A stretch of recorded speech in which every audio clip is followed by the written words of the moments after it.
अगर किसी इंसान किसी शय के किसी मकसद के पूरा ना हो जाने की वजह से आप दुनिया से लाताल्लुक अपने आप को फील कर रहे हैं, बेजार महसूस कर रहे हैं, आपको परवाह नहीं है, आप कहते हैं अब मुझे कोई इतनी ज़्यादा ख्वाहिश नहीं रही, इतनी ज़्यादा ना मेरे अंदर कोई अब डिमांड नहीं रही, अब तो जी ज़रूरत ही नहीं होती जी, अब तो एक जूते में ही गुजारा कर लेते हैं सीज़न पूरा, अब तो एक कपड़े में गुजारा कर लेते हैं, अब तो बच्चों की होती है, बच्चे पहने खुशी होती है, हमें कोई अब ज़्यादा खुशी नहीं होती। जॉब की सारी ज़िंदगी, बिजनेस करना चाहते थे, नहीं किया गया, तो आप डिसकंटेंट हो गए हैं, आप कहते हैं ठीक है परवाह ही नहीं है, बस ऐसे ही चलनी है जिंदगी, तो सेल्फ सिंपथी का शिकार हो गए हैं, डिप्रेशन का शिकार हो गए हैं, यसीद कहा जाता है इसको। खुद पे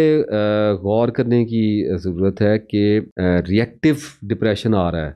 गाड़ी लेने की कोशिश की, गाड़ी नहीं मिली, पसंद की औरत से शादी करने की कोशिश की, पसंद की औरत से शादी नहीं हुई, पैसा कमाने गए, गरीब रह गए, पढ़ने की कोशिश की, फेल रह गए, माँ बाप की मोहब्बत नहीं मिली, तवज्जो नहीं मिली, बीवी मिली आगे से, वो एक उल्टा केस निकल आया, टफ केस मिल गया, बच्चे बड़े किए किसी आस पे, बच्चे आगे से बात नहीं सुनते, तो एक डिसकंटेंटमेंट की सेंसेशन इंसान में कॉन्स्टेंटली वाइब्रेट करने लग जाती है, और वो कहता है अब मुझे परवाह नहीं है, तो वो समझता है कि तदब्बर वाला हो गया, तहम्मुल वाला हो गया, नहीं, डिटेरियरेट हो रहा है, तबाह हो रहा है, बर्बाद हो रहा है, बुझ रहा है। एक शोला था, जल रहा था, आहिस्ता आहिस्ता बुझ रहा है, उसकी लाइफ खत्म हो रही है। गाड़ी में एक जगह जा रहा हूँ तो 14 अगस्त है और लोग बाजे बजा रहे हैं, लेकिन मेरे साथ एक साहब बैठे हुए कहने लगे ये क्या है, जलालत है, ऐसा अजीब सा लगता है, इन लोगों को अकलें नहीं है। एंड आई वाज सरप्राइज्ड, बच्चे हैं, मतलब ठीक है तरबियत की जरूरत है, तरबियत करेंगे तो ऐसे नहीं होंगे, किसी और तरह से इंजॉय कर लेंगे, लेकिन खुशी तो मना रहे हैं, अपने मुल्क के लिए खुश है ना,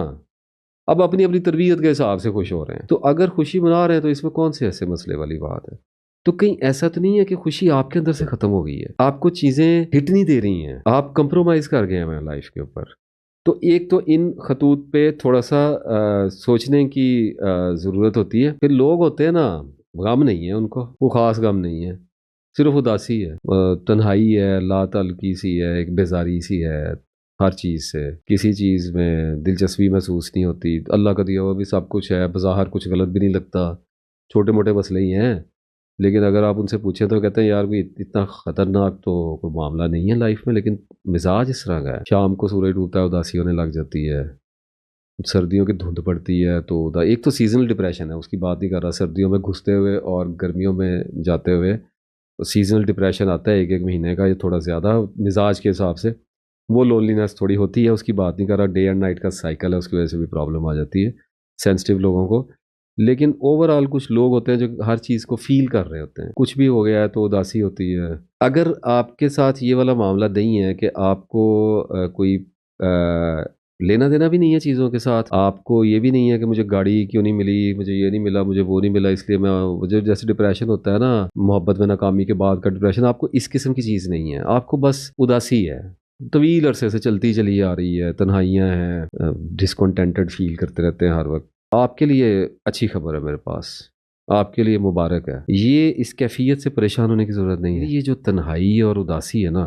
ये आपको ले जाएगी, ये आपके लिए एक टॉर्च का काम करेगी, एक मशल बनेगी आपके आगे, और ये आपकी जो तन्हाई है ना, ये आपको यूं समझे कि आपको गाइड करती हुई आपको एक ऐसे रास्ते पे लेके जाएगी जहां से अंधेरा जो है वो रोशनी में बदलना शुरू हो जाता है, जहां फिर उसके रास्ते शुरू होते हैं जो फरमाता है कि वो दिन को रात के अंधेरे से खींच के निकालता है। तो आहिस्ता आहिस्ता आप अपनी ट्रांजिशन में जा रहे हैं, इंतज़ार करना होगा, सब्र करना होगा, अपने आप की तलाश करनी होगी। ऐसे लोग जो मुझे सुन रहे हैं जिनकी अभी मैंने जो बयान किया है वो कैफियत और अलामात उनके अंदर पाई जाती हैं, तो दे आर स्पिरिचुअल। इल्यूजन बहुत होती है लोगों को अपने बारे में कि वो स्पिरिचुअल है, असल स्पिरिचुअल बहुत कम लोग होते हैं। तो if you are a true spiritual seeker, तो आपको उदासी रहनी है, आपको तन्हाइयाँ रहनी है, आपने इस सियारे पे एलियन फील करना है, और ये जो एलियन फीलिंग है, अजनबियत का जो एहसास है, ये आपको अल्लाह के दरबार में ले जाके इंशाअल्लाह ताला खड़ा करेगा।